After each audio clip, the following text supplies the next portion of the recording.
Namo Buddhaya. Ya, berjumpa kembali. Hari ini kita punya kesempatan karma baik untuk bersama-sama mendengarkan Dhamma dan mendiskusikan Dhamma. Topik khusus untuk hari ini adalah mengenai kesabaran. Nah, tetapi nanti saya bahas mengenai kesabaran ini dalam perspektif praktek kehidupan sehari-hari. Nah, karena kenapa? Karena kesabaran ini bukan hal yang gampang. Jadi kalau nanti langsung saya masuk topik kesabaran, kemudian pembahasannya adalah meditasi, belum tentu yang mendengarkan ini semua pulang langsung akan mempraktekkan. Oleh karena itu, hari ini kita akan belajar bagaimana kesabaran itu benar-benar akan mengubah banyak aspek dalam hidup kita. Banyak sekali aspek dalam hidup kita.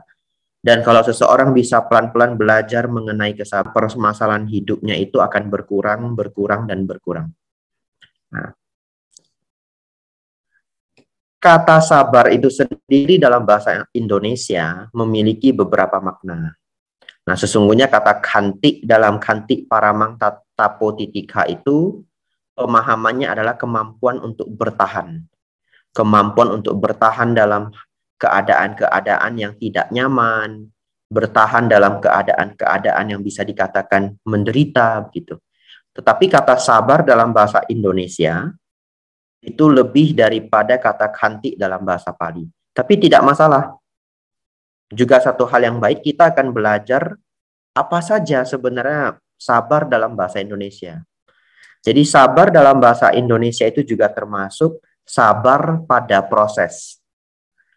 Orang yang sabar itu tidak terburu-buru. Kemudian yang kedua, sabar pada penderitaan. Artinya dia punya ketahanan yang baik. Tidak manja istilahnya. Orangnya itu sabar begitu. Dan yang ketiga, sabar untuk tidak marah. Nah, tiga ini yang hari ini akan kita pelajari dan membawa manfaat untuk hidup kita. Yang pertama adalah sabar pada proses. Sabar pada proses ini penting sekali, sangat-sangat penting. Karena kalau orang tidak punya kesabaran pada proses, mereka akan sulit untuk sukses. Kita perhatikan, semua orang sangat sukses di bidang masing-masing adalah mereka yang sabar menjalani proses. Barangkali yang hadir di sini ada yang mengenal petinju yang luar biasa hebat, luar biasa kuat, namanya adalah Mike Tyson. Nah, orang mungkin melihat bagaimana Mike Tyson itu menjadi legenda, menjadi begitu kuatnya. Badannya termasuk kecil, tapi dia bisa menaklukkan musuh-musuh yang jauh lebih besar atau kompetitor yang jauh lebih besar. Nah, orang mungkin melihat Mike Tyson begitu kuat, mereka hanya berpikir, oh dia hebat ya, dia begitu kuat. Tapi yang tidak orang lihat adalah dia sudah berlatih sejak umur belasan tahun. Di umur 15 tahun saja dia sudah kuat seperti monster. Dan kalau dia push up, dia bisa push up sampai selesai itu 2.500 kali.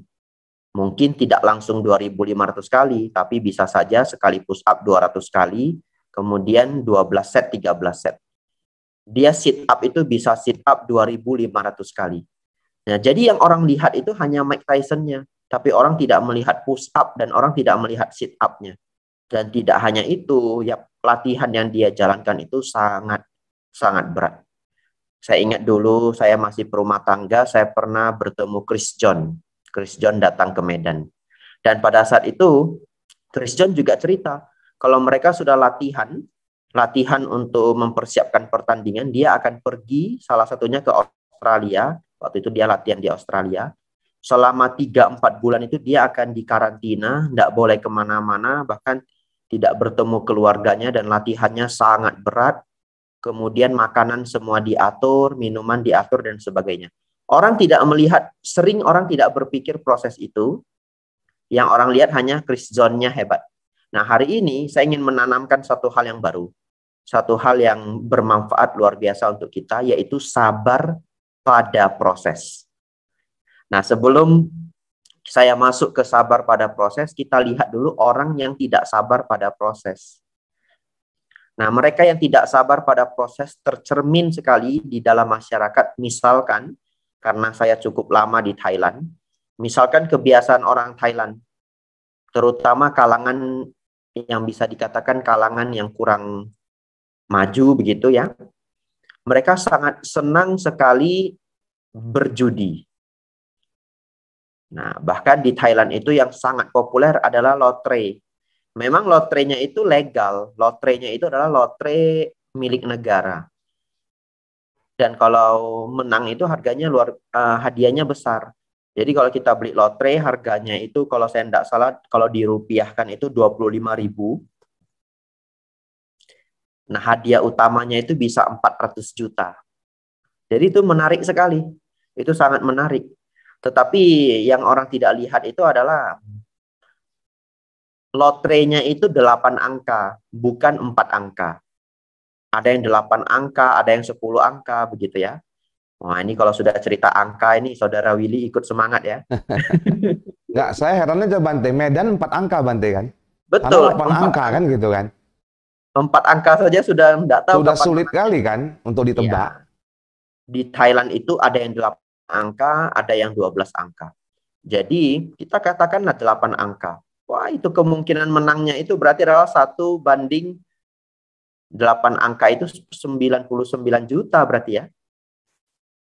6 angka itu jutaan ya, 7 angka, 100 angka, 8 angka itu sudah masuk ratusan juta. Jadi kesempatan untuk menang itu adalah 1 banding ratusan juta. Gitu. Wah, itu kesempatan menangnya itu kecil sekali. Nah, tetapi mereka senang.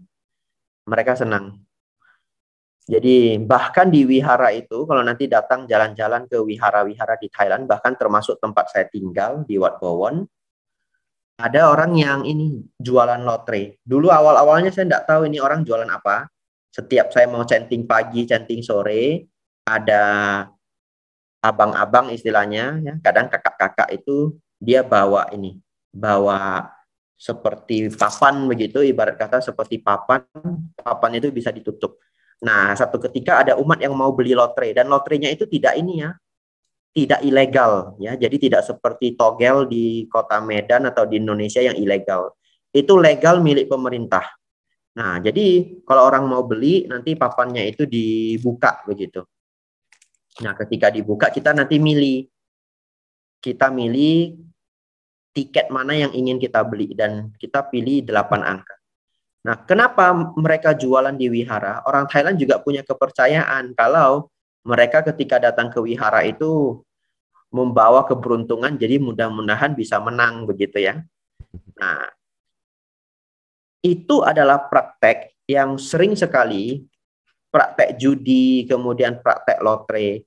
Tadi kita cerita lotre. Lotre saja itu begitu adiktif ya. Kalau kita main, nggak menang ingin main lagi, nggak menang ingin main lagi. Kalau menang tambah ingin main lagi begitu ya. Dan akhirnya itu menjadi kebiasaan yang sangat buruk. Orang yang berjudi umumnya dia mengalami 2 hal yang sangat sulit untuk dia lepas. Yang pertama, dia jadi sulit untuk menabung. Nah, itu terasa sekali mereka yang berjudi itu tidak menjadi sulit untuk menabung. Tidak hanya sulit untuk menabung, bahkan ngutang. Nah, jadi kita sekarang jangan cerita kalau sulit menabung berarti tabungannya belum minus. Tapi satu ketika dia akan berutang dan begitu berutang tabungannya minus.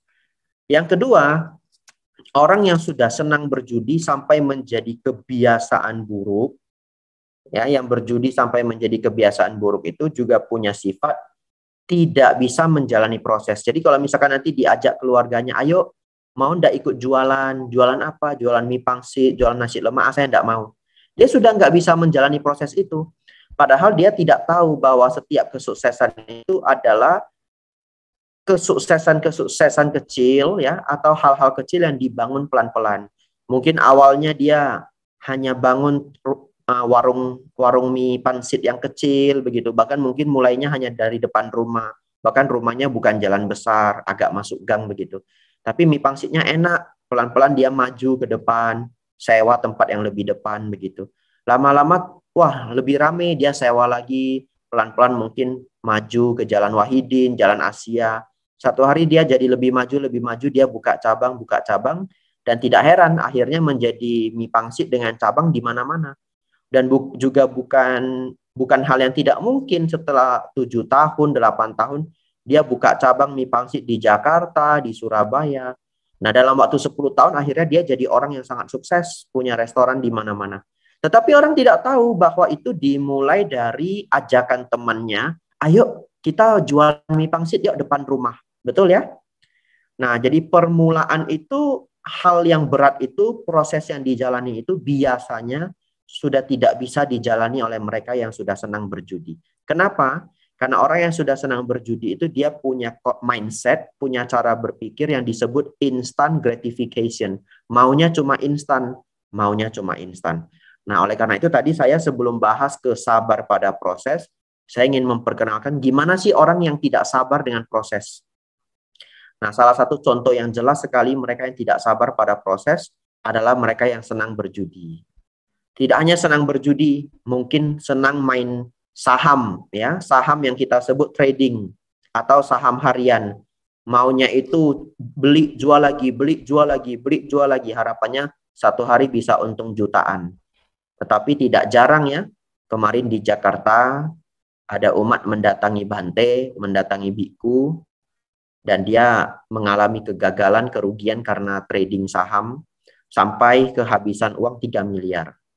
Nah, saya juga tidak paham mengenai hal itu ya, saya bukan pakar ekonomi.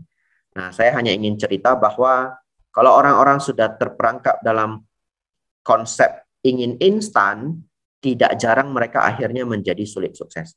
Kita kembali pada mereka, orang-orang hebat, orang-orang besar yang kita kenal di dunia ini. Contoh, kalau di dunia atlet itu tadi saya cerita Mike Tyson ya, ada juga Tiger Woods, seorang ahli golf ya. Di Thailand ada 2 perempuan, saya lupa namanya, mereka adalah atlet golf wanita yang mendunia. Nah, jadi saya pernah lihat dokumenter bagaimana ketika mereka kecil, orang tidak akan percaya. Orang tuanya itu ternyata sudah melatih dia sejak dia itu SD. Jadi sejak SD itu dia sudah latihan. Orang tuanya maksa dia untuk latihan ngayuh itu, pukul bola golf itu ya. Dan setiap hari dia latihan berat sekali. Bahkan orang tuanya itu melarang dia makan makanan snack-snack, kue-kue agar badannya kuat, sehat. Lebih ekstrim lagi, orang tuanya itu sampai datang ke sekolah, minta ke sekolahnya untuk tidak memberikan PR ke anaknya. Nah, awalnya orang tua itu terlihat sebagai orang tua yang super aneh. Tapi begitu anaknya masuk SMP, mau mendekati SMA, anaknya itu sudah mulai menang tingkat provinsi, mulai menang piala-piala golf junior di Eropa. Dan sekarang mereka masuk menjadi atlet wanita golf terbaik di dunia. Nanti saya cari namanya ya, kalau saya ingat nanti saya beritahu namanya. Terakhir, dari Indonesia. Nah, kenapa saya banyak mengambil contoh atlet? Karena atlet itu adalah yang paling terlihat sabar pada proses. Ini kita sedang belajar sabar pada proses. Satu ketika, ada orang datang menginterview Rudi Hartono, seorang pemain bulu tangkis terbaik Indonesia, dulu sangat terkenal, juga ada nama Susi Susanti ya. Jadi kalau yang tidak tahu silakan Google Rudi Hartono, Susi Susanti, pemain bulu tangkis. Bahkan Rudi Hartono mungkin ya pemain bulu tangkis paling legend di dunia hingga saat ini. Hanya bulu tangkis itu tidak sepopuler sepak bola kalau di luar negeri, tapi kalau di Indonesia termasuk sangat populer. Nah, Rudi Hartono ini bahkan menang 7 kali All England. All England itu adalah pertandingan paling bergengsi di dunia untuk dunia bulu tangkis. Satu ketika ada seorang anak yang bilang, saya ingin seperti Anda, ingin seperti Rudi Hartono. Nah, Rudi Hartononya kemudian nyetuk ya, oh Anda ingin seperti saya, boleh. Tapi saya sejak SD, itu setiap jam 4 pagi itu dibangunin orang tua saya untuk lari 1 jam. Setiap hari, tidak ada absen. Jadi pagi itu sudah dibangunin jam 4 pagi lari 1 jam. Kemudian kembali baru siap-siap sekolah. Pulang sekolah setiap hari latihannya berat luar biasa.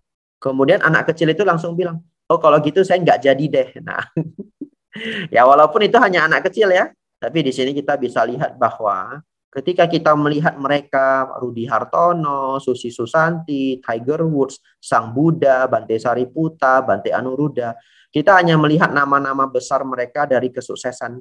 Tapi ada bagian yang tidak kita ingat adalah bahwa perjalanan mereka menjadi sukses di bidang masing-masing itu prosesnya luar biasa. Tapi beruntung kemarin itu kita masuk perayaan Trisuci Waisak. Nah, biasanya di perayaan Trisuci Waisak itu kita kembali mengenang bagaimana Samana Gotama, Pangeran Siddhartha, menjalani proses yang luar biasa berat ya, dari umur 29 sampai 35 tahun, menyiksa diri, kemudian belajar dengan banyak pertapa, kemudian melewati banyak sekali rintangan, hingga hari ini kita kenal beliau sebagai guru agung. Beliau mencapai kesempurnaan dan masih mengajarkan ajaran-ajaran beliau kepada kita. Nah, jadi semoga ya tadi saya cerita banyak mengenai bagaimana mereka-mereka yang tidak punya konsep bahwa proses itu adalah bagian yang sangat penting dalam meraih kesuksesannya. Mereka terperangkap dalam instant gratification, maunya yang instan-instan saja. Semoga setelah mendengar sedikit nasihat singkat tadi, mereka mulai untuk mengurangi. Jangan kepengen yang instan saja. Kesuksesan-kesuksesan itu dijahit pelan-pelan. Nah, ini bahasa saya, dijahit pelan-pelan. Nah, saya ada satu cerita, sebenarnya beberapa kali saya ceritakan juga di beberapa provinsi. Saya tidak tahu saya pernah cerita ini di Kota Medan atau belum ya. Ini kisah nyata, nanti bisa cari artikelnya. Nanti saya kirim ke Saudara Willy juga. Judul artikelnya itu adalah kisah inspiratif 100 tahun menjadi pecundang, kini penguasa Olimpiade. Ya, nanti saya kirim ke Saudara Willy juga. Sengaja tadi saya berikan nama artikelnya, judul artikelnya agar saudara-saudari yang di rumah itu nanti bisa cek sendiri terus bisa baca. Nah, tahun 2002 ini British Cycling. British Cycling itu adalah tim pesepeda dari Inggris yang mana mereka sudah mengalami tidak pernah menang, hanya menang 1 kali dalam 100 tahun terakhir. Jadi itu kejam sekali kalau di dunia sport ya, dalam 100 tahun hanya menang 1 kali. Akhirnya bahkan tim pesepeda Inggris ini tidak ada satu perusahaan sepeda pun yang mau jual sepeda ke mereka. Padahal bukan minta sponsor, beli pun nggak mau dijualin karena malu, karena mereka nggak pernah menang. Jadi semua merek-merek sepeda dunia itu nggak ada yang mau jualan sepeda ke mereka. Nah, akhirnya tahun 2002 akhir mendekati 2003, mereka mengundang seorang pelatih, namanya adalah Sir Dave Brailsford. Ya, namanya agak sulit ya, tapi singkatnya dipanggil Dave ya. Ya, mereka mengundang pelatih namanya Dave. Dave ini melakukan satu pendekatan, satu teknik yang tidak pernah dilakukan sebelumnya. Nah, dan itu sebenarnya tidak gampang ya. Coba Saudara Willy bayangkan, kita diminta untuk jadi pelatih oleh satu tim olahraga yang nggak pernah menang 100 tahun terakhir, atau menang hanya sekali begitu. Wah, itu berat sekali, itu beban gitu. Kalau minta kita untuk melatih barangkali, wah berat. Sebelum saya lanjut mau tanya dulu, Saudara Willy ada olahraga enggak? Hari ini banyak bahas olahraga saya.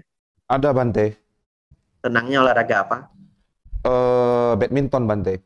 Kebetulan itu. Wah, ini pas sekali tadi ya.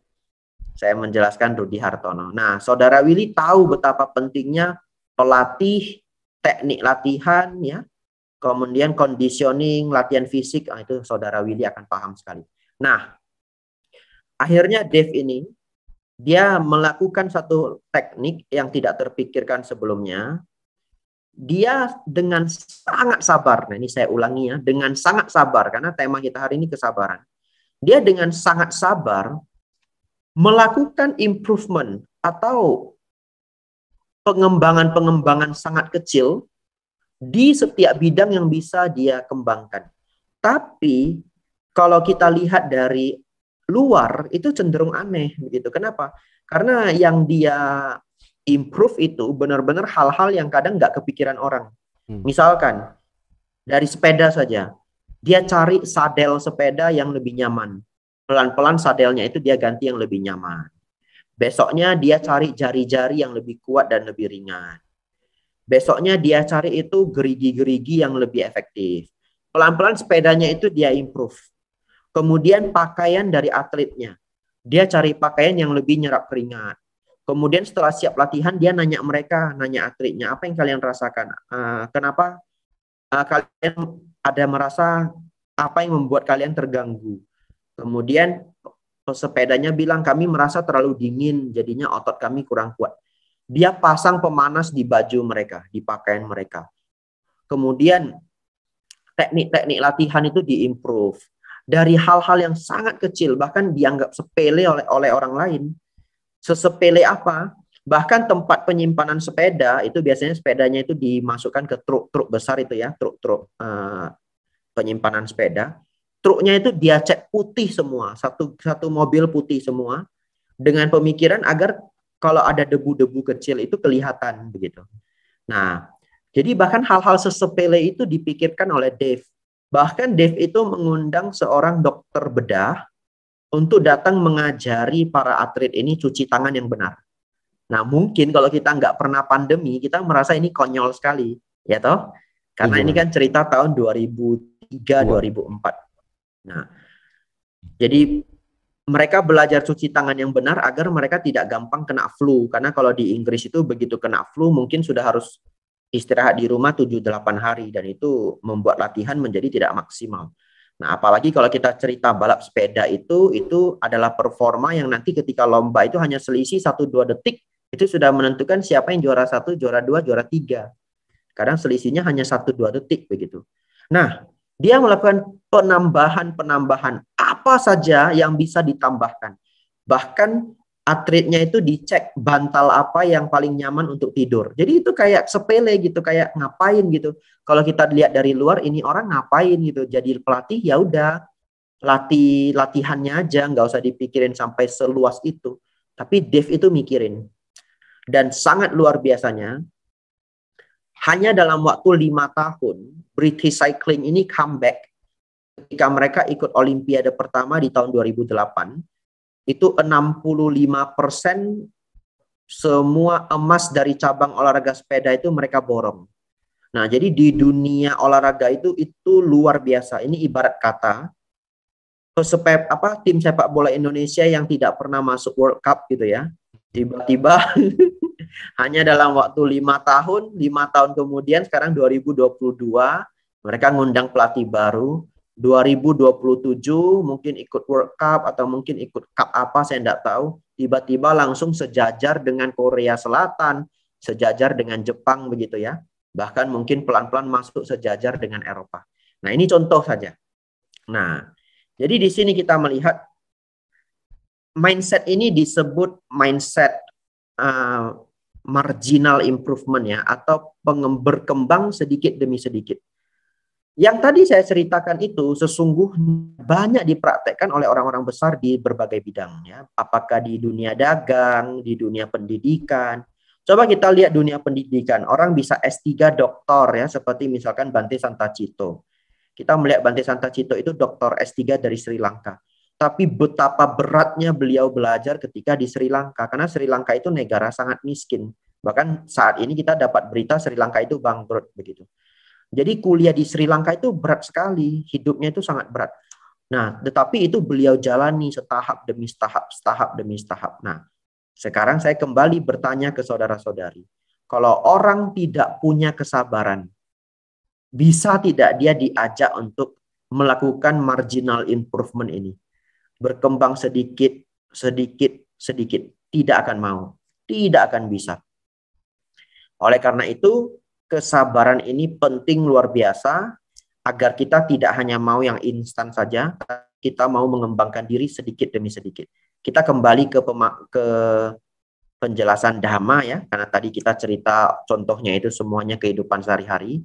Di kehidupan sehari-hari Bapak Ibu Saudara, apapun keadaan Bapak Ibu Saudara saat ini ya, apakah misalkan saudara-saudari itu terlalu gampang marah, terlalu gampang gelisah, terlalu banyak keinginan, merasa moralnya belum baik, begitu ya, ataupun merasa kehidupannya belum maju, lakukanlah hal yang persis seperti yang tadi saya jelaskan, bagaimana kita berkembang sedikit demi sedikit, namun secara dhamma.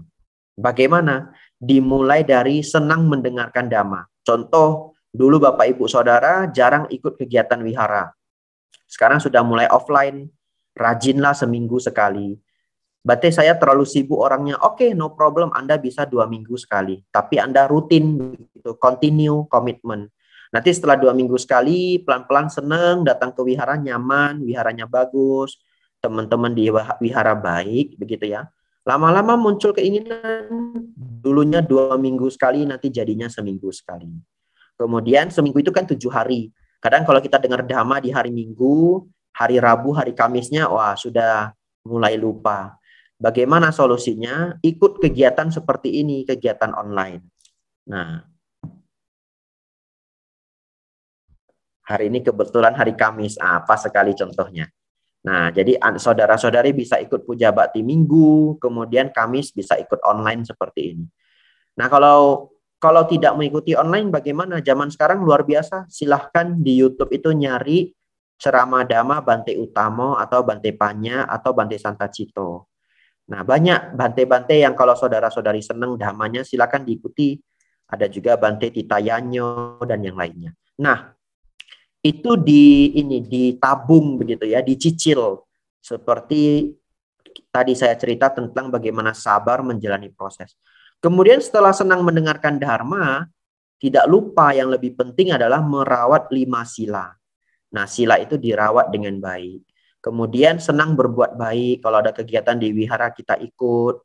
Mungkin ada para biku tinggal di wihara bisa ikut dana makan begitu. Nah, berbuat baik.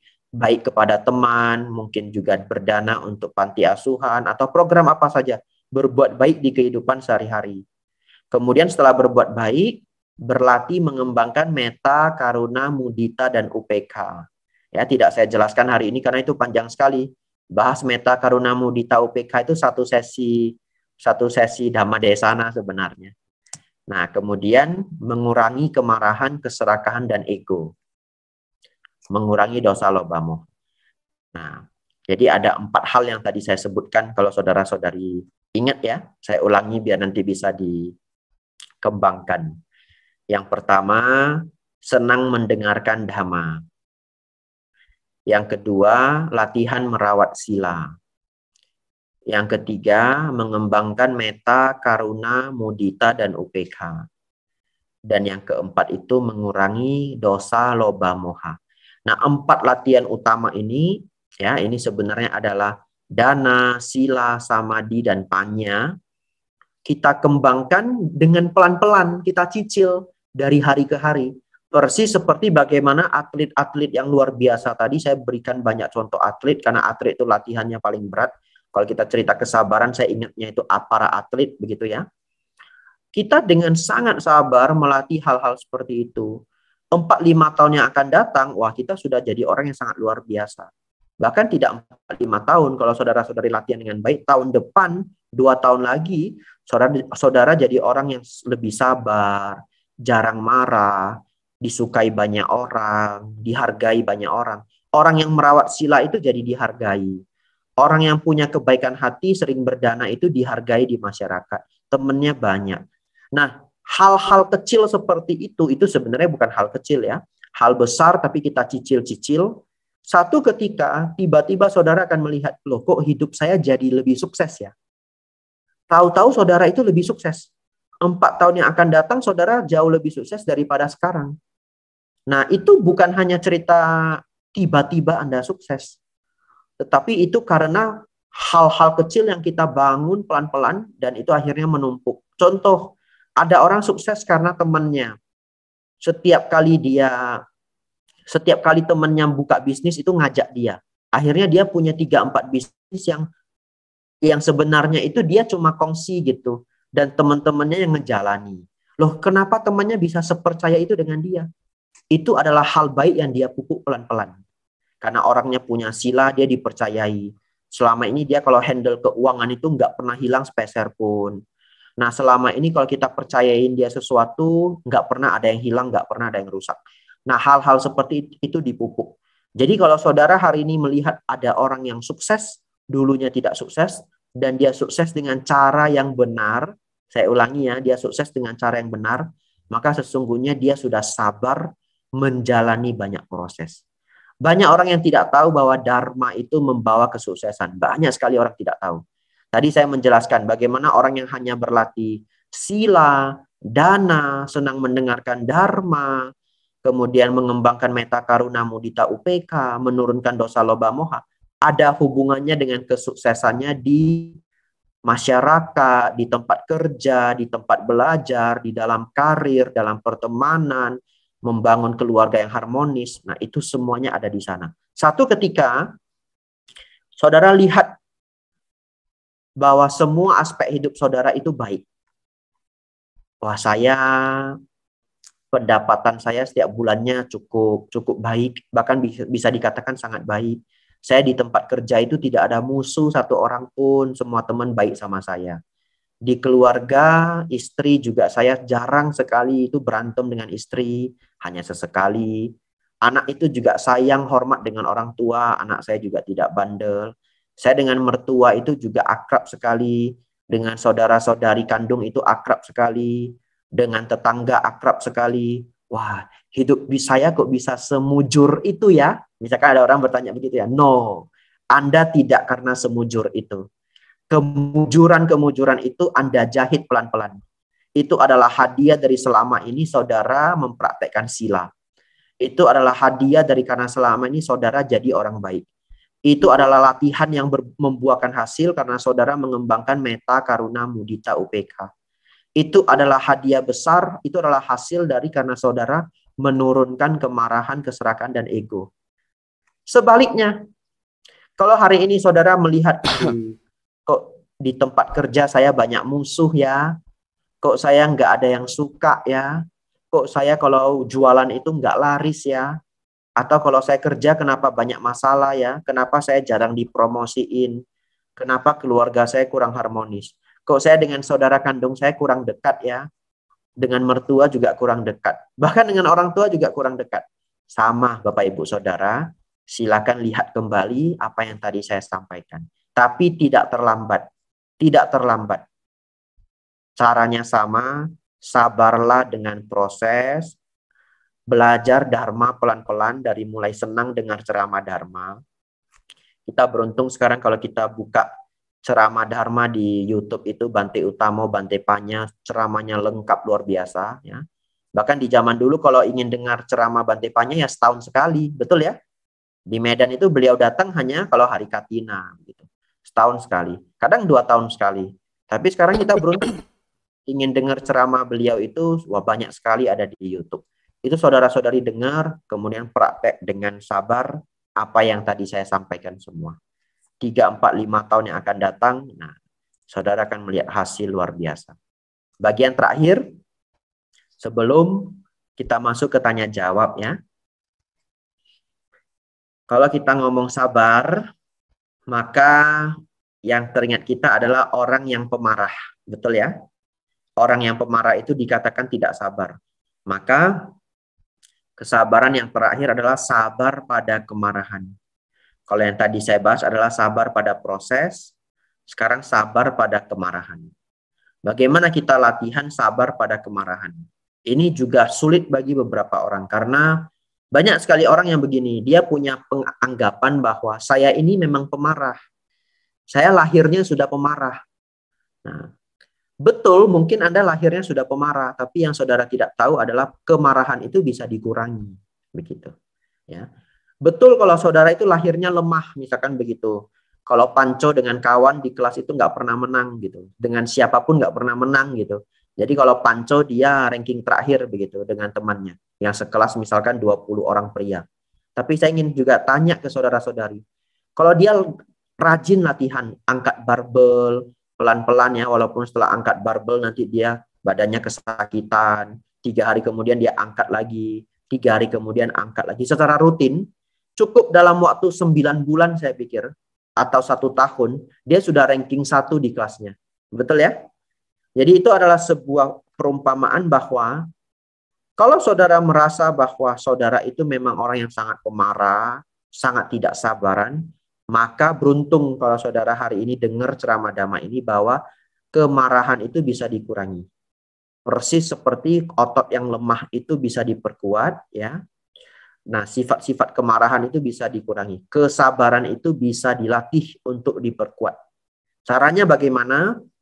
Caranya kembali, caranya sama, ya. Bapak Ibu Saudara yang merasa punya sifat kemarahan yang tinggi, saran saya tetap senang mendengarkan Dharma. Ya, itu latihan yang pertama.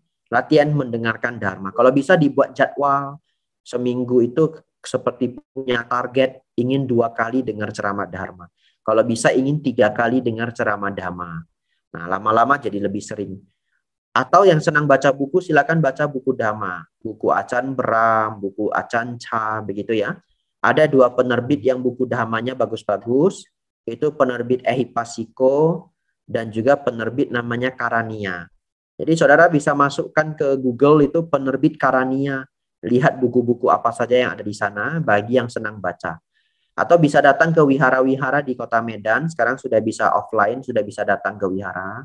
Ya, datang ke wihara-wihara di Indonesia untuk nyari buku-buku yang bagus untuk dibaca. Tetapi kalau yang tidak senang baca, silakan dengarkan Dharma via YouTube saja. Lalu melakukan perenungan, ya, melakukan perenungan. Kalau saudara mengalami penderitaan, karena orang yang tidak sabaran itu atau orang yang pemarah itu biasanya kalau ada penderitaan, ada hal yang tidak disukai itu dia meledak begitu. Nah, saudara harus punya perenungan bahwa apapun hal buruk yang muncul di depan saya juga adalah karma buruk saya sendiri, ya. Jadi apapun hal buruk yang muncul di depan saya juga adalah karma buruk yang dulu saya tanam, hari ini saya petik. Nah, dengan begitu kalau saudara-saudari misalkan di tempat kerja itu dikerjai teman, ya, atau mungkin difitnah, atau mungkin diadu domba dan sebagainya, ya sudahlah, itu karma buruk saya yang matang. Tapi kita tidak berhenti sampai hanya mengatakan itu karma buruk saya yang matang, tetapi kita cari solusinya. Ya. Kita tidak diam hanya pada permasalahan, kita tidak pasrah, kita tidak pasif, tetapi kita cari solusinya. Hanya kita tidak menjadi marah atau tidak terlalu marah, karena paham bahwa itu adalah karma buruk yang berbuah. Malahan kalau mereka yang bijaksana, mereka bisa berpikir, ya sudahlah karma buruk nanti berbuah kan, akhirnya karma buruk saya berkurang begitu. Karma buruk lampau saya berkurang. Jadi saya hadapi saja. Perenungan yang kedua, juga merenung bahwa Sang Buddha mengatakan Sang Buddha mengatakan setiap orang yang kita temui dalam kehidupan ini, beliau mengatakan sudah pernah menjadi ibu kita di kehidupan yang lampau. Karena kita sudah menjalani kehidupan yang tidak terhitung banyaknya. Jadi kalau saudara-saudari melihat bahwa setiap orang dalam hidup kita yang kita temui pernah menjadi ibu kita, jadi bahkan orang yang tidak baik ke kita pun ya pernah menjadi ibu kita.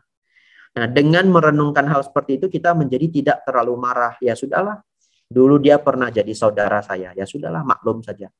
Ya, seperti misalkan kalau kita dijahati atau kita dikerjai orang lain, dengan dikerjai keluarga sendiri ya kita bisa lebih sabar dengan tidak sampai mencelakakan keluarga sendiri, ya toh. Tapi kalau ke orang lain mungkin sudah langsung dituntut, ya, sudah langsung lapor polisi. Tapi kalau itu adalah adik sendiri atau sepupu sendiri, kita mungkin tidak sampai menuntut, kita hanya marah saja. Nah, dengan berpikiran bahwa orang itu pernah jadi saudara saya, itu mengurangi sifat kemarahan kita. Kemudian kita juga berpikir bahwa setiap orang itu hanya ingin bahagia. Sesungguhnya setiap orang itu hanya ingin bahagia. Hanya kadang cara dia dalam mendapatkan kebahagiaan itu salah, ya. Ini ajaran yang sangat populer biasanya diajarkan oleh Bante Utamo. Kalau yang sering dengar ceramah Bante Utamo, beliau sering menjelaskan hal ini. Setiap orang itu hanya ingin bahagia, mereka tidak ingin menderita. Bahkan mereka yang mencuri pun, pencuri itu hanya ingin bahagia. Ya, karena dia mungkin tidak ada uang, tidak ada penghidupan yang baik, dia mencuri. Hanya cara dia salah, cara dia itu merugikan orang lain. Dan pencuri itu caranya salah, akhirnya caranya yang salah itu malahan merugikan dia. Satu hari dia misalkan tertangkap, dipenjara, mungkin dipukul massa dan sebagainya. Nah, jadi semua orang di dunia ini hanya ingin bahagia, hanya terkadang cara mereka salah. Ya. Dengan merenungkan hal ini, kalau satu hari di tempat kerja, di masyarakat, ya, di saudara, tetangga dan sebagainya, ada orang yang sifatnya tidak baik ke kita atau sifatnya buruk begitu, ya sudahlah. Kita bisa merenung, ya dia hanya ingin bahagia, hanya cara dia salah, ya. Nah, perenungan-perenungan ini membantu mengurangi sifat marah kita, sehingga kita bisa jadi orangnya itu lebih sabaran, lebih tidak marahan. Nah, terakhir menutupi Dhamma Desana hari ini, kemudian kita masuk ke sesi tanya jawab. Obat yang paling kuat, obat yang paling sakti ya untuk mengurangi kemarahan adalah bermeditasi. Tapi ini yang paling sulit. Betul ya? Tetapi apapun yang sulit kalau membawa manfaat, membawa kemajuan bagi hidup harus kita perjuangkan. Saya ulangi ya. Walaupun hal yang sulit namun membawa kemajuan dalam hidup kita harus kita perjuangkan. Nah, meditasi itu tidak gampang ya, tetapi bagi mereka yang sudah rajin bermeditasi, komitmen, latihan pada objeknya masing-masing. Kalau saya pribadi, objek yang paling saya gemari adalah Anapanasati, objek nafas masuk, nafas keluar. Ya. Setelah itu dikembangkan, maka sifat gampang marah itu akan sangat berkurang. Dan mereka yang dengan rutin berlatih itu melihat hasil yang sangat luar biasa. Nah, awalnya katakanlah latihannya itu hanya meditasi 20 menit sehari di rumah. Kalau dia meditasi di pagi hari, umumnya di siang dan sore harinya dia jauh lebih sabar. Jauh lebih sabar. Dan kalau dia sudah bisa latih itu sampai berbulan-bulan, maka tingkat kemarahannya akan berkurang. Kenapa demikian? Itu ada penelitiannya. Ya, ada penelitiannya dilakukan oleh Dr. Daniel Goleman, bukunya namanya Altered Traits. Ya. Di buku itu ternyata mereka membuat penelitian, ternyata mereka yang berlatih meditasi itu ada bagian otak yang biasanya membuat kita marah, namanya amigdala. Amigdala ini adalah bagian otak yang membuat semua sifat agresif kita itu muncul dari amigdala. Ternyata mereka yang sudah latihan meditasi itu amigdalanya itu menjadi lebih pasif, dan lebih pasif. Tergantung seberapa lama mereka bermeditasi. Semakin lama jam terbangnya, misalkan kalau dijumlahkan dia sudah meditasi 3.000 jam, atau dia sudah meditasi 10.000 jam, maka amigdalanya semakin pasif. Nah, menjadi lebih pasifnya amigdala ini membuat orang menjadi tidak gampang marah. Nah, itu secara ilmu pengetahuannya, tapi juga saya beritahu agar memotivasi kita untuk latihan. Jadi kalau kita sudah melihat hasil dari penelitian para ilmuwan, itu membuat kita menjadi lebih semangat dalam praktek karena kita melihat data aslinya begitu. Nah, jadi latihan meditasi itu membawa manfaat luar biasa. Dan terakhir, saya sangat menyarankan saudara-saudari itu juga praktek yang disebut nafas berkesadaran. Nafas berkesadaran ini bisa dilakukan kapanpun setiap hari. Cukup begitu Bapak Ibu saudara-saudari misalkan ingin menunggu apa saja, ya ini sering saya share juga ke berbagai wihara. Setiap kali kita menunggu, apakah menunggu mobil, menunggu makanan, sedang belanja, ya, menunggu teman, menunggu pasangan hidup dan sebagainya. Setiap saudara-saudari menunggu, langsung melakukan kesadaran pada nafas, melihat nafas masuk, nafas keluar dengan rileks, tenang dan mendalam. Tidak perlu menutup mata. Jadi kita bisa sambil menunggu begini, tapi kita rileks, tarik nafas masuk, dan nafas keluar yang pelan. 30 detik atau 1 menit cukup. Ya. Tapi dilakukan sangat sering dari pagi sampai malam. Setiap kali kita menunggu sesuatu, langsung kita melihat nafas masuk, nafas keluar, dan nafas itu dibuat mendalam, pelan, dan rileks. 30 detik, 40 detik cukup. Nah, tapi itu dilakukan dengan sangat sering. Nah, ini akan sangat membantu membuat sifat amarah kita berkurang. Nah, jadi itu latihan-latihan sabar kita hari ini ya. Kesimpulannya adalah hari ini saya membahas sabar pada proses, punya ketahanan pada hal-hal yang membawa penderitaan, dan juga sabar pada kemarahan. Dan barang siapa bisa mengembangkan ini, Sang Buddha mengatakan ini adalah praktik tapa tertinggi. Ya, anumodana untuk para pendengar yang sudah dengar sampai habis ya. Setelah ini silakan masuk ke sesi berikutnya. Iya, Bante anumodana atas uraian dhamma yang telah disampaikan ya pada malam hari ini cukup lugas sekali, cukup bermanfaat sekali kita dengar kalau kita dengar dengan seksama. Bante sedikit tadi di ujung, Bante tadi ada mengajarkan sedikit tips, kalau nggak salah tadi Bante bilang tips pada saat menunggu ya. Tadi kalau misalkan bisa menunggu mobil, menunggu teman yang lama datang, nggak sesuai janji gitu Bante misalkan kan. Nah, itu ternyata saya praktekkan juga itu Bante. Jadi saya praktekkan gini, kalau kita seringan gini Bante kan. Walau nggak sering gini, begitu teman lama kali datang, tarik napas dalam-dalam, tapi bersuara dia Bante, bersuaranya, waktu buang itu gitu Bante. Ya kan? Biasanya kita sering itu, apalagi orang Medan Bante kan, dikeluarkan dia tuh, katanya kan gitu kan, baru dia cek-ceknya beberapa kali, ya kan gitu kan. Itu namanya meluapkan kekesalan kalau itu. Maksudnya sabar lihat tingkah dia Bante kan gitu kan nggak mungkin dimaki atau dimarahin, bisa gitu aja lah, kan gitu kan.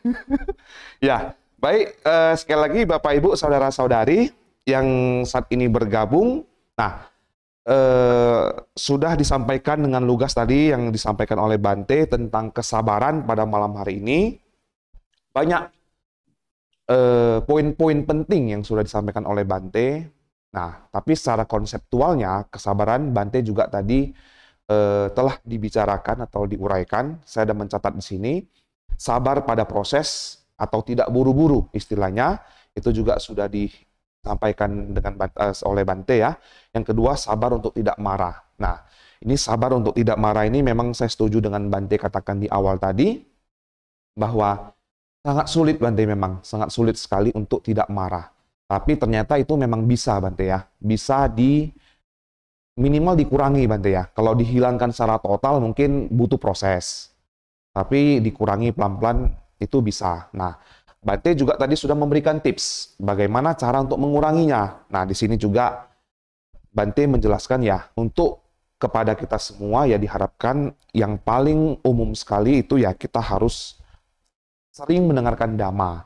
Nah, mendengarkan dhamma itu berbagai macam cara sudah banyak, bisa ke wihara langsung, bisa juga kita melihat referensi-referensi, bisa di YouTube, bisa melalui membaca juga bisa juga. Nah, juga lakukan perenungan. Bante juga mengatakan tadi, ada juga saya catat perenungan terhadap kenapa hal ini bisa terjadi ya. Bante tadi sudah sedikit menjelaskan apakah ini adalah karma kita pada masa lampau gitu Bante ya, dan yang lain-lain sebagainya. Nah, juga Bante menjelaskan di akhir yaitu mungkin bukan disarankan sih, sebenarnya diwajibkan untuk kita umat Buddha,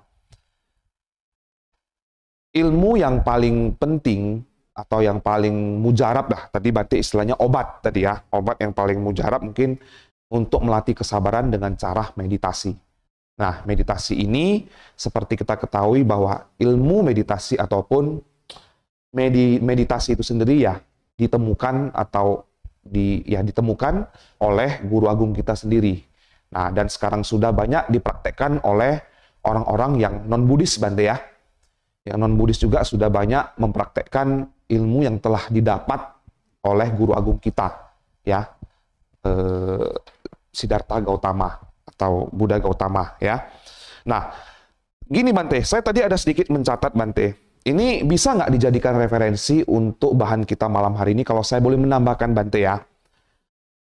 Saya kalau teknik saya sendiri kadang-kadang ya saya tidak munafik, saya pun sering marah juga Bante ya. Tapi cara saya menyadarinya untuk mengurangi kemarahan ini gini Bante, kalau misalkan sudah terjadi sesuatu itu dan tidak sesuai dengan harapan kita, nah saya biasanya menyadari atas kurangi keinginan Bante.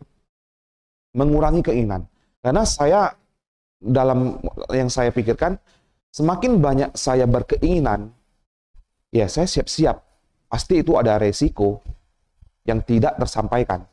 Nah, kalau sudah tidak tersampaikan, ya itu pasti harapan yang tidak terjadi kan Bante kan. Nah, jadi saya menyadari dengan cara kalau memang nggak mau banyak masalah ya kurangi keinginan kita gitu. Itu satu. Kalau itu tips dari saya Bante ya. Ya mungkin apakah bisa jadi referensi atau tidak. Nah, yang kedua, nah ini secara dhamma juga saya biasa menyadari sih bahwa segala sesuatu yang berkondisi itu pasti berubah. Ternyata hari ini saya senang, tiba-tiba saya, oh demikian, oh inilah kondisi perubahan tadi gitu. Nah kalau bahasa damanya kan anicca Bante ya.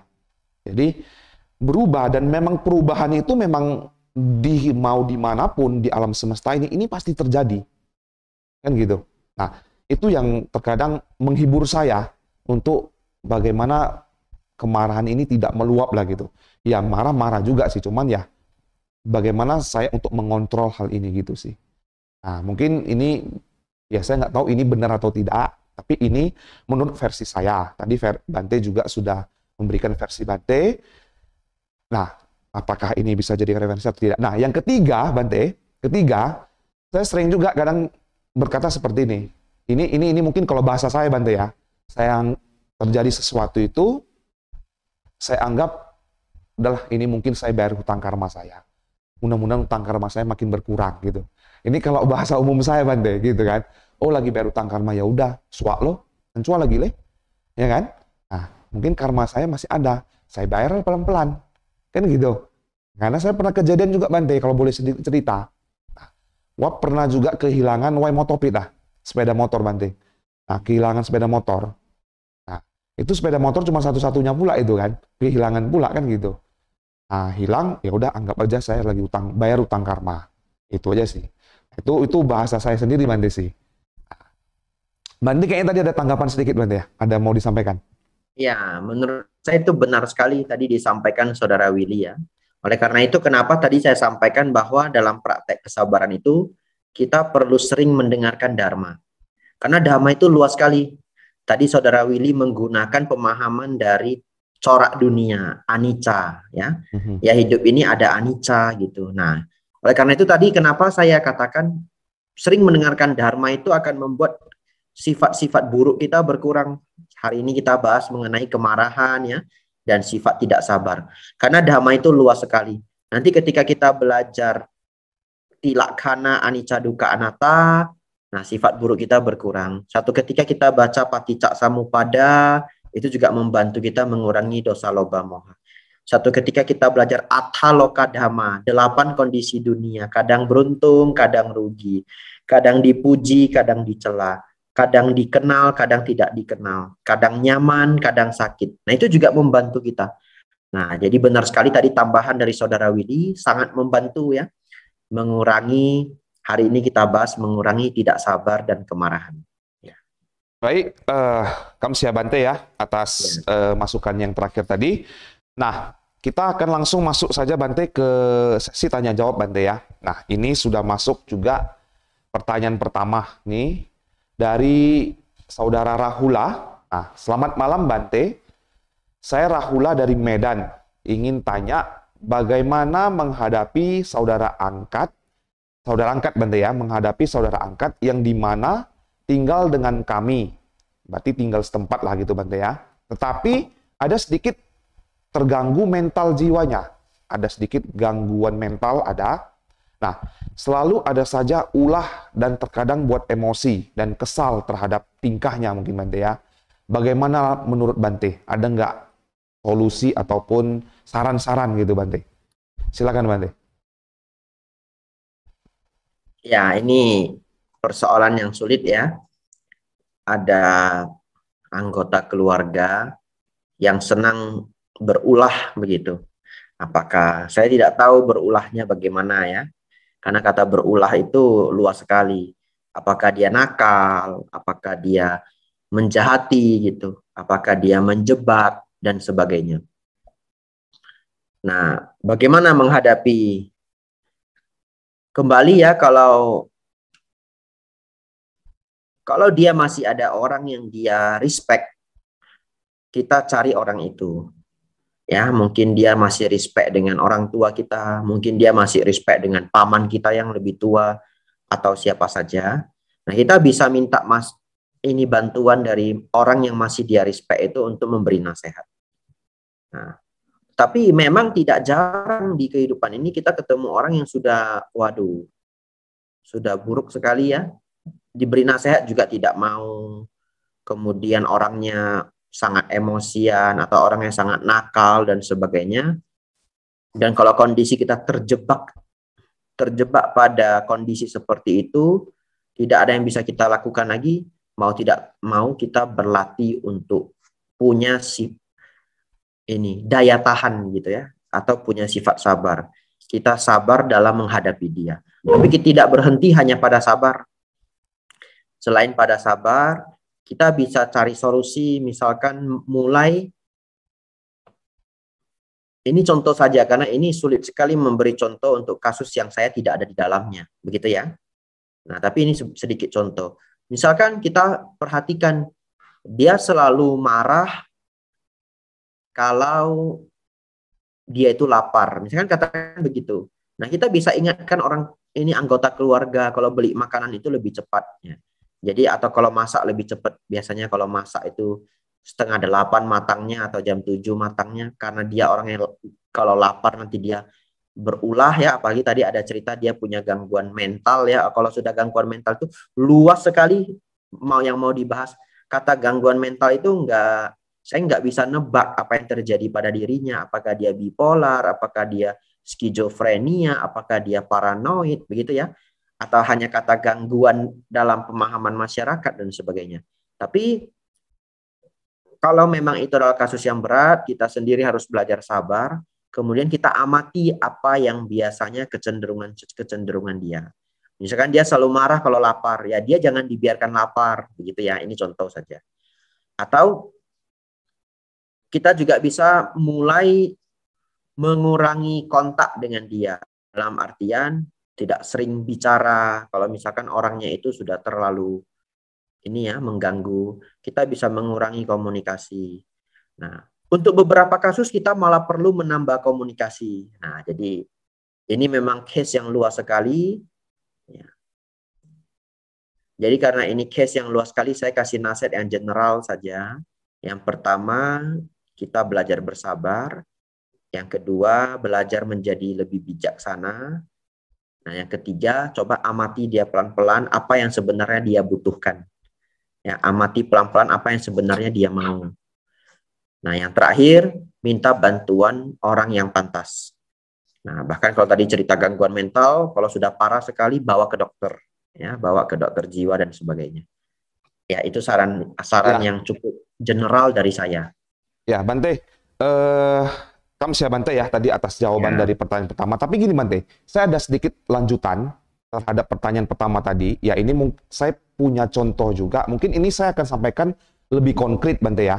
Saya punya family juga. Gini Bante, saya punya family seseorang yang dia gangguan mentalnya dia nggak terlalu parah sih Bante. Artinya masih bisa berhitung, bisa uang pun masih ngerti, kan gitu Bante kan. Nah, kalau contoh lebih konkretnya gini Bante. Ini contoh Bante ya. Ini walang lebih bahasa lebih umum lagi contoh. Dia bisa naik sepeda motor. Oke, dia bisa naik sepeda motor, tapi pada saat dia naik sepeda motor, itu sepanjang jalan kalau ada yang menghambat dia, maksudnya ki cocengan kan Bante kan di depan dia, itu dia klaksonnya tuh troti, nah klakson terus tuh Bante. Maksudnya dia panjang kan, jadi kan yang saya maksud gangguan itu dia nggak mengerti di dalam kondisi masyarakat kan harus sabar. Ibe ya, tetap klakson teng terusnya. Nah ini kan sedikit kalau walang yang ibaratnya yang normal, ini kan berbahaya Bante. Apabila kalau ketemu imbang Bante, kalau kita bahasa Medan kan, itu imbang kan siop hila ya, kan gitu kan. Ini kan walang juga yang pen hamik mayo, maksudnya kita juga yang repot mau ngurus dia, ya kan? Secara hukum tau gimana-gimana. Nah, dari berkendaraannya dia udah nggak sabar kayak gitu, caranya apabila nanti dia sedikit diemop kalau bahasa Medan Bante kan, dia nggak sabar, ikiciu terjadi, nah walang kan repot juga Bante kan. Itu salah satunya itu sih kalau lebih konkretnya contohnya. Aneh kan anco tuh Bante. Kalau udah nggak bisa dibina, cuma lagi tuh Bante. Mau dibina. Nah, kalau udah nggak bisa dibilang, kita sebenarnya hampir tidak bisa melakukan apapun. Kalau tadi sudah, kalau dia benar-benar tidak bisa dibilang ya. Tapi kalau dia masih bisa dibilang, ya kita pasti kasih nasihat. Kadang kalau dia orangnya tidak bisa dinasehati, kita sering ngobrol contoh-contoh cerita yang mirip-mirip dengan dia begitu. Atau kita ngobrol aja, jadi nggak ada hubungannya dengan dia juga. Ngobrol itu ada orang tadi di depan itu dia nggak sabaran, jadi pas ada supir truk lewat, terus dia teriaki supir truknya, cepat kau cepat, misalkan seperti itu ya. Ternyata supir truknya juga gila, langsung turun bawa linggis, kepalanya dihantam, kepalanya bocor. Kita hanya kasih dia cerita contoh bahwa itu bisa terjadi pada Anda, tapi nggak usah ngomong itunya gitu. Nah, kasih dia beberapa cerita. Kalau dia mau menerima, syukur. Kalau dia tidak bisa menerima, sulit. Nah, saya kasih contoh. Kalau orang sudah tidak bisa menerima nasihat, bahkan Sang Buddha pun tidak bisa mengubah dirinya. Buktinya apa? Buktinya di zaman Sang Buddha itu ada Bante Dewadatta. Saking bandelnya Sang Buddha juga angkat tangan begitu ya. Bahkan seorang Buddha pun tidak bisa menasehati dirinya. Bahkan tidak hanya Dewadatta. Di zaman itu ada 6 biku yang bandel. Namanya Cak Bagia Biku. Dan juga murid-murid Sang Buddha beberapa juga ada yang bandel. Nah, jadi kalau tadi kasusnya adalah dia sudah tidak bisa dinasehati, ya terus terang kita sudah sulit sekali untuk mengubah dirinya ya. Hal terakhir hanyalah semoga dia tidak menimbulkan masalah. Hanya itu saja. Ya artinya Bante kalau dia menimbulkan masalah ya itu udah urusan dia lah Bante kan gitu kan. Ya bisa dikatakan begitu. Dia harus belajar dari Kamawipaka dia sendiri. Maksudnya bagaimana? Kalau satu hari dia bermasalah di masyarakat. Nah, bermasalah masyarakat, ya kan? Artinya dia akan belajar dengan cara yang keras gitu. Nah, maksudnya dia mukul orang atau gimana kan? Berantem, dia duluan pukul lah. Biasalah kalau di Indonesia atau di Medan kan, tiuk kolo kan gitu kan? Di penjara atau di mana dikasuskan lah gitu Bante ya. Kita pun nggak bisa nolong dia lagi kan? Artinya ya udah masuk lah kan gitu. Cuman ada satu contoh lagi Bante ini. Sedikit ini Bante nih, ini mau minta saran juga dari Bante. Yang paling celakanya Bante, ini terus terang Bante, yang paling celakanya membahayakan kita yang normal. Jadi kan pernah kejadian isiome kak PRT Bante, kak kanlang lo, ya kan cuilang. Nah, kebetulan kanlangnya itu, maksudnya PRT itu non Buddhis, ya non Buddhis Bante ya. Nah, jadi siome hanya masalah sepele, jang kio Bante ya. Bisa teriak-teriak, tong ilangi kepercayaan itu jelek-jelek gitu Bante. Ini kan sangat membahayakan Bante kan. Kan udah beberapa contoh kejadian sangat yang di Tanjung Balai atau di mana kan gara-gara ngomong salah soal misalkan soal toa atau apa, secara umum kita Buddhis bermasalah kan gitu kan. Nah, padahal lucunya ini orang duit ngerti Bante. Cok Kang ngerti, Cok Kang rajin gitu. Tapi ini tadi mental seperti ini yang bahaya. Sampai kadang-kadang ikong caulangi kepercayaan ini kan Bante kan. Kami yang sebagai family atau saudara ngomongin dia, malah dia kadang marahi kita balik gitu Bante. Kan gitu, malah walang bisa mau dipukulnya atau gimana. Makanya bingung, tapi tinggal serumah. Nah, satu sisi kita pikir Bante, walang sio kan. Kok itu wakit sekali ui, ya kan? Kok itu wakit sekali ui tinggal satu tempat yang jauh dari kita. Itu tadi bisa berbahaya seperti itu. Kalau ikong caulangi kepercayaan, kalau ikong palang bu piano lah, dikasuskan dia ya udah masuk apa boleh buat Kita pun nggak bisa punya dana gitu besar untuk mengeluarkan dia, misalkan, untuk menyelesaikan dia. Ya udah itu anggap karma dia kan, karena yang dia lakukan. Ini yang kadang-kadang yang membahayakan Bante. Bisa kadang-kadang dia tercetus pada saat dia mulai nyala lah, mungkin kalau kita bilang, kong cau langi kepercayaan lo. Ini bahaya kali nih Bante. Makanya kadang-kadang sampai walang kan, piak cupi, walang singkong sing lo. Sama orang-orang sebelah tetangga, kebetulan tetangga kita kan non-Buddhis, Bante kan, non-Buddhis ya walang kong lo, bawa ini sekailang, usiau lo kan gitu kan, bawa mai tia lo, sorry lo, kalau utik sit ulang lo kan gitu kan. Nah, tapi kadang-kadang kalau bisa tersering seperti itu kan, bahaya Bante kan, untuk kita secara umum gitu. Ini yang bingung Bante. Kira-kira seperti itu sih Bante. Kalau ini konkret nah Bante contohnya udah nih. Langsung ke contoh dah nih, ke apa nih? Nah, ini Ke sulit situasi sekali ya. sebenarnya. Sangat sulit ya. Sulit Bante ya. Kehidupan sehari-hari ini sangat sulit. Saya tidak tahu orang ini apakah memang benar-benar punya gangguan jiwa atau tidak ya. Bisa saja dia benar-benar sudah masuk kategori gangguan jiwa. Jadi gangguan jiwa itu luas sekali. Gangguan jiwa itu tidak hanya harus seperti itu orang gila yang nggak mandi di jalan, itu enggak. Kategori gangguan jiwa itu luas sekali. Nah, bisa saja dia sudah masuk salah satu kategori gangguan jiwa. Nah, kalau dia sudah masuk salah satu kategori gangguan jiwa, kita cerita negara maju ya. Kita cerita negara maju. Tentu ini negara maju walang nggak bisa pakai untuk di Kota Medan ya. Nah, tapi kalau di negara maju, orang seperti ini akan diterapi oleh psikolog. Kemudian otaknya akan di-scan. Otaknya akan di-scan, melihat dia itu otaknya normal tidak gitu. Karena kalau nanti sudah cerita otaknya tidak normal, wah gimana lagi namanya orang nggak normal begitu ya. Dia akan diterapi, diberi obat, atau diberi gelombang-gelombang elektromagnetik dan sebagainya untuk mengurangi sifat agresifnya. Nah, kemudian kalau memang otaknya itu ataupun dari tes psikologi memang dia tidak normal, ya namanya orang tidak normal ya tentu harus diberi perlakuan yang tidak normal. Apa boleh buat? Ya toh? Kalau di luar negeri itu diterapi. Dan kalau sudah membahayakan orang lain, kalau ini dia masih belum menyerang ya. Ada yang lebih mengerikan, keluarganya itu bisa tiba-tiba mau bunuh orang, misalkan begitu ya. Kalau sudah sampai level seperti itu, pasti dimasukkan ke rumah sakit jiwa. Nah, kalau di luar negeri itu diterapi. Ada terapinya, ada kliniknya, begitu. Hanya sekarang yang sulit di Indonesia. Sekarang di Indonesia itu ada dua kesulitan. Satu, kita kalau ngajak orang yang tadi yang diceritain itu, kita ngajak dia ke psikiater misalkan, wah kita bisa dipukuli dia. Kamu anggap saya gila ya, kan begitu ya? Sih. Nah, akhirnya sangat sulit gini. Kita mau mengukur apakah dia itu masih normal atau tidak begitu. Sulit karena kalau kita bawa dia ke dokter jiwa, dia pasti akan sangat marah. Jadi Tapi orang kalau kita harus sudah encole Bante. Maksudnya lebih bijaksananya kita harus seperti apa Bante. Nah, sedikit lagi Bante. Ini tadi saya lupa ngomong tadi. Nah, yang celakanya Bante.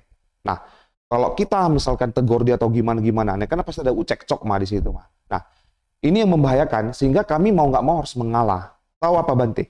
Nah, kalau kita lanjutkan kecekcokan tersebut, ancamannya luar biasa kali Bante.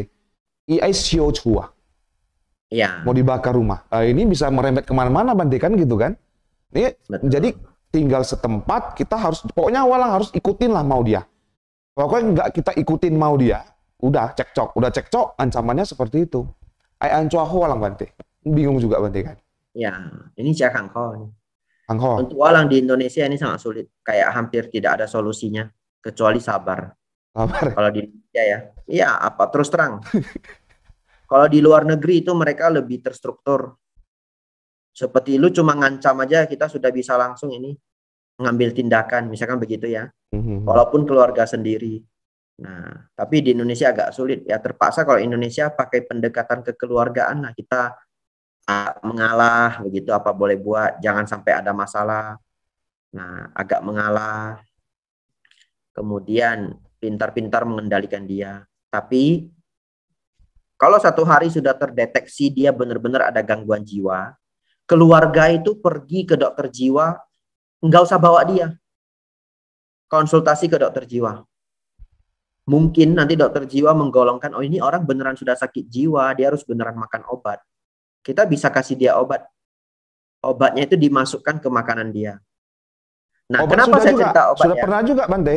Iyo pun Sudah Pak pernah Leo, juga. Pak Leo juga Eci Nah, ah.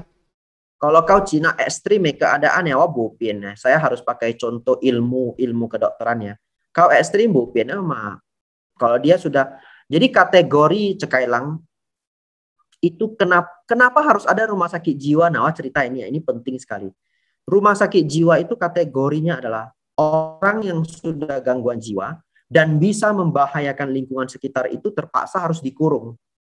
Jadi ini kita bukan kejam, kita tidak sedang kejam ya. Ini sedang cerita ilmu pengetahuan. Rumah sakit jiwa itu dibangun atas dasar ilmu kedokteran jiwa. Jadi itu ilmu pengetahuan. Nah, bagi orang yang mungkin tidak setuju, mungkin belum pernah seperti saya praktek di rumah sakit jiwa. Saya dulu kuliah psikologi, jadi saya pernah praktek di rumah sakit jiwa. Memang apa boleh buat, ada orang-orang yang kalau dia tingkat agresifnya itu sudah luar biasa. Contoh dia mengatakan, nanti kamarmu saya bakar, dan dia beneran bakar kamar itu. Misalkan begitu ya. Orang seperti itu harus ditindak. Nah, salah satu tindakannya adalah kalau di Indonesia dimasukkan ke rumah sakit jiwa. Tetapi sekarang permasalahannya kita tahu dari sisi pemikiran logika kita, kalau orang seperti itu dimasukkan ke rumah sakit jiwa juga bisa membuat dia sangat mendendami kita. Betul ya? Betul. Ya, jadi memang mengambil tindakan itu sangat membingungkan. Ini seperti apapun tindakan yang kita lakukan itu kayak ada efeknya. Jadi kalau nanya ke saya pun, Bante, apa tindakan yang hampir tidak ada efeknya? Saya juga nggak kepikiran, gitu ya. Saya juga nggak kepikiran. Apalagi tadi sudah dibilang, sudah pernah juga masukin obat ke makanannya, ya toh?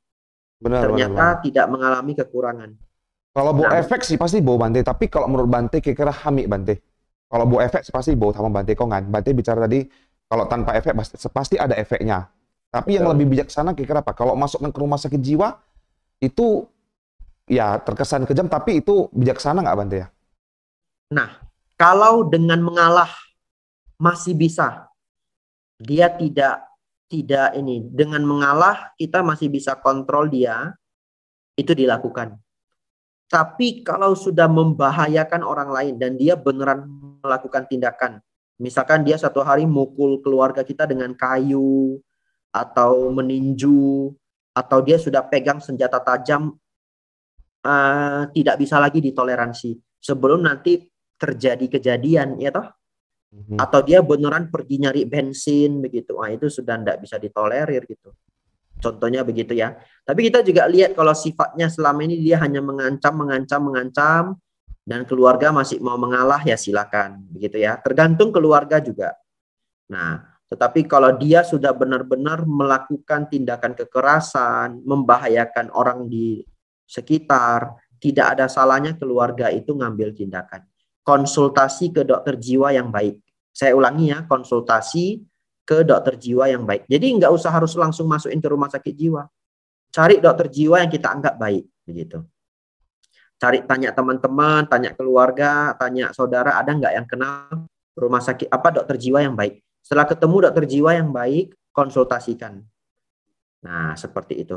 Nanti kita lihat lagi dokter jiwa ini, dia lebih punya pengalaman yang lebih jauh dari saya, betul ya? Nah, nanti lihat dari dia itu bagaimana. Itu saran saya. Dan kalau misalkan pada akhirnya perlu dimasukkan ke rumah sakit jiwa, ya itu juga bukan kejam atau bukan kita jahat. Ya, kadangkala kalau dia sudah merugikan atau mencelakakan dirinya sendiri atau orang lain, ya itu adalah hal yang pantas diambil juga. Kalau menurut saya seperti itu. Dari sisi pandang psikologi ya, ilmu yang pernah saya pelajari. Masuk ke RSJ pun butuh biaya juga tuh Bante kan? Kan bayar tuh Bante kan? Ini karena kita cerita Indonesia, makanya makin pusing. Kalau di negara seperti negara maju, itu dibayar negara. Karena kita cerita Indonesia, kita lebih pusing. Pusingnya 7 keliling. Itu. Betul ya? Mah nggak dimasukkan salah, dimasukkan keluarga pasti biaya juga kan gitu Bante kan? Betul. Ya ini memang sulit. Tadi saya cerita. Karena gini Bante, yang membahayakan itu tadi, ikong lange kepercayaan, itu kan bahaya sekali Bante kan. Itu bisa kena semua, bukan hanya kena ke kita, itu satu. Yang kedua, sio chulo kan bahaya juga Bante. Merembet kemana-mana kan, Bahaya Betul. kali. Ini makanya serba Coba salah sekali sih, kan gitu. kalau saya tidak salah ya, yang ini saya tidak tahu lengkapnya. Kalau orang itu benar-benar sakit jiwa, kan dari lo kun cucut jiho ya. Itu Nah, JHOE. dia ada surat menyatakan dia memang sakit jiwa. Nah, kalau dia memang sakit jiwa, dibuat aja surat itu. Jadi kalau satu hari dia salah bicara atau bagaimana, kita tunjukin ke orangnya. Ini dia memang ya sakit begitu. Dia sakit, dia ini ODGJ. Sekarang istilahnya ODGJ, orang dengan gangguan jiwa. Dia memang sakit. Nah, jadi kalau U itu jihad coak lo, mudah-mudahan bisa membantu lo. Tetapi kali lagi ke orangnya, lu coy itu jihad ya. Kang si pun bukan buan teo. Iya, bukan Muana. Nah, cereja kangko masalah lo. Iya. Oke lah Bante, tampuk-tampuk sih. Ya. Hmm. Ya, terima kasih Bante ya. Kami siap Bante atas petunjuknya yang tadi sudah disampaikan. Kita masuk pertanyaan kedua Bante ya. Ini dari mungkin Ibu nih ya, Ibu Guna Hemawati. Nama budaya Bante. Nama Ya. budaya. Bagaimana kita menyikapi atau menyinggapi ya kalimat kesabaran ada batas. Kesabaran ada batasnya mungkin ya di dalam praktek kesabaran. Di dalam praktek kesabaran. Silakan Bante. Yaitu bahasa masyarakat. Ya. Bahasa masyarakat itu bahwa kesabaran ada batasnya. Itu karena kesabaran yang belum dilatih dengan baik. Nah, jadi orang yang belum pernah berlatih kesabaran yang lebih tinggi, kesabarannya itu sedikit. Jadi itu bukan kesabarannya ada batasnya, tapi dia sifat sabarnya sedikit gitu. Ya, sifat sabarnya belum kuat. Tapi kalau mereka latihan dengan baik, mengikuti apa yang tadi saya jelaskan dari awal sampai habis ya, pelan-pelan dia tingkat kesabarannya akan meningkat, meningkat, meningkat dan meningkat. Nah, bahkan kalau sabarnya sudah tingkat sempurna, tingkat sangat tinggi, misalkan seorang arahat digambarkan oleh Sang Buddha, dijelaskan oleh Sang Buddha, bahkan seorang arahat itu kalau tangannya digergaji pun dia tidak akan marah, ibaratnya seperti itu. Kalau tubuhnya dipotong pun dia tidak akan marah. Nah, itu adalah kesabaran tingkat sangat tinggi. Saran saya, ini saran pribadi saya, masukan dari saya, jangan pakai konsep kesabaran itu ada batasnya. Itu adalah bahasa masyarakat, bahasa di Indonesia. Tetapi pahamilah bahwa kesabaran yang belum dilatih dengan baik, belum cukup kuat. Nah, dengan punya pemahaman seperti itu, kita satu hari mungkin kita tidak sabar begitu, kemudian kita meledak atau kita marah. Tapi kita paham itu karena kesabaran kita belum cukup tinggi, bukan karena kesabaran itu ada batasnya. Jadi setelah marah, mungkin kita menyesal, kemudian kita belajar lagi agar tingkat sabar kita lebih tinggi dari sebelumnya, lebih tinggi dari sebelumnya, lebih tinggi dari sebelumnya. Ya, baik, Itu Anumodana atas penyampaian yang telah disampaikan ya, jawaban telah disampaikan oleh Bante dari pertanyaan dari Ibu Guna Hemawati tadi ya. Ya, Bante kita masuk pertanyaan ketiga Bante ya. Ini agak panjang, Bante nampak nggak pertanyaan ini, Bro Hardian? Nggak ya? Berarti harus saya bacakan ya pelan-pelan ya. Ini agak sedikit panjang Bante ya. Berarti Bante apa yang buka tuh pertanyaan Bante ya? tidak ada ya. Boyo. Nah, kalau terlalu cepat Bante bilang nanti ya kalau ada yang kurang apa Bante, kurang Ya, dengar. ini mungkin pertanyaan terakhir ya, karena sudah cukup malam. Iya, boleh. Pertanyaan terakhir ya. Nah, Ya, selamat malam, Namo Buddhaya Bante. ya, nama budaya. Perkenalkan saya Agung dari Denpasar. Ya, Saya ingin memperoleh pendapat Bante. Kebetulan saya memiliki kawan yang terus-menerus mengulangi kesalahan yang sama. Seperti selalu keceplosan berkata kasar. Tiba-tiba murung saat yang lain bergembira. Menyelonjorkan kaki ke arah orang lain. Dan hal lain yang kadang membuat saya kesal. Saya sudah coba beri masukan. Namun terus diulangi. Kebetulan saya adalah orang yang gak enakan. Sehingga kadang membuat saya memendam rasa kesal itu. Bila saya menjauhi kawan saya tersebut, apakah saya salah Bante? bila apa? Menjauhi. Menjauhi. Bila saya menjauhi kawan saya tersebut, apakah saya salah Bante? Iya. Silakan Bante. Iya, jawabannya tidak salah ya. Malah Sang Buddha menyarankan asewana cak balanang pandita nancak sewana. Bergaulah dengan orang baik, orang bijaksana, jangan bergaul dengan orang bodoh. Nah, kalau saya hanya menanggapi, karena saya tidak tahu orangnya ya, yang diceritakan oleh Saudara Agung ini, saya kan tidak tahu orangnya. Jadi saya benar-benar hanya bisa menanggapi dari apa yang ditanyakan. Apalagi tadi diberitahu, dia sudah dinasehati beberapa kali dan dia tidak mau berubah, begitu ya. Itu sudah jelas sekali dia itu adalah orang yang bodoh dalam kriteria dharma. Orang yang bodoh dalam kriteria dharma itu adalah orang yang tidak mau, sulit dinasehati, tidak mau berkembang, ya, tidak punya moral yang baik, gitu, punya dosa loba moha yang tinggi. Jadi tidak salah kalau dijauhi, karena itu adalah juga saran dari Sang Buddha di Manggala Sutta. Nanti boleh dibaca Parita Biru Manggala Sutta, dibaca bahasa Palinya dan juga bahasa Indonesianya pelan-pelan ya, setiap Bapak Ibu Saudara ada waktu, karena itu nasihat yang luar biasa dari Sang Buddha. Nah, salah satunya adalah asewana cak balanang pandita nancak sewana. Janganlah bergaul dengan orang bodoh, bergaullah dengan orang bijaksana.